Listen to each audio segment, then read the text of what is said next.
more about this is Kenneth Gray, a retired FBI special agent and professor of criminal justice from the University of New Haven. Thank you very much for being with us this afternoon. Thank you. Let me ask you first if you can explain a little more about what this theory is. Sure. So there was a French author by the name of Renaud Camus who came up with this concept of the Great Replacement Theory. He wrote 2 books on this concept. He noticed the fact that France was changing in its demographics, that instead of France being filled with European stock, he saw that France was being replaced by, the typical Frenchman was being replaced by non-Europeans. He saw this as the end of France and the end of Europe in general, with this replacement by people from the Middle East and from the sub-Saharan area. His concept was not one of violence, though. He did not advocate violence to stop this great replacement. However, you saw Anders Breivik, a terrorist in Norway, take this idea and set off a truck bomb in Norway, and also attacked a summer youth league on the island, killing 50-some people there on the island. I'm sorry, 80-some people on the island.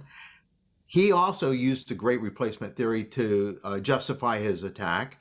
And then down in New Zealand, you saw Brenton Tarrant do an attack on 2 different mosques there in New Zealand, killing over 50 Muslims there, also using the idea of the Great Replacement Theory. So the fact that Peyton Gendron used the same thing, same concept to justify his attack, it's not surprising, because this is being used time and time again.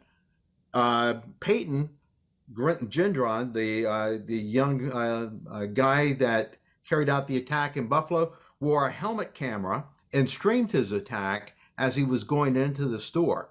That was identical to the attack that was done by Brenton Tarrant when he went into the mosques.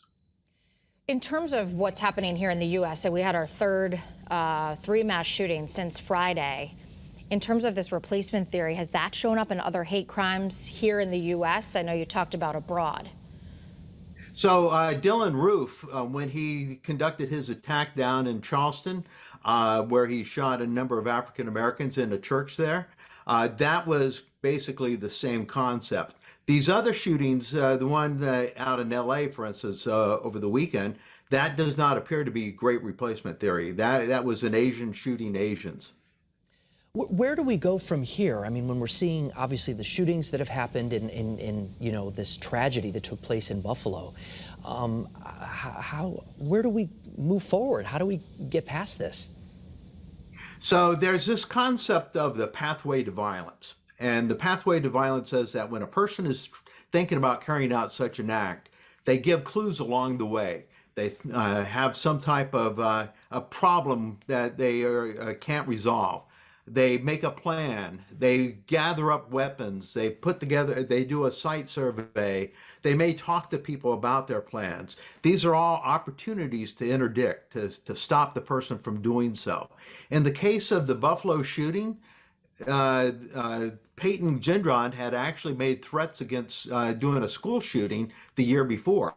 He was evaluated for his mental state by a hospital and was released. But that was a missed opportunity to stop a future act of violence. So law enforcement has to work with the mental health professionals to be able to identify people that have this potential risk and interdict before they carry out an act. Well, certainly another stain on our country, and just another sad day here in America. Kenneth Gray from the University of New Haven, we appreciate your expertise and sharing all of your knowledge with us. Thank you. Thank you.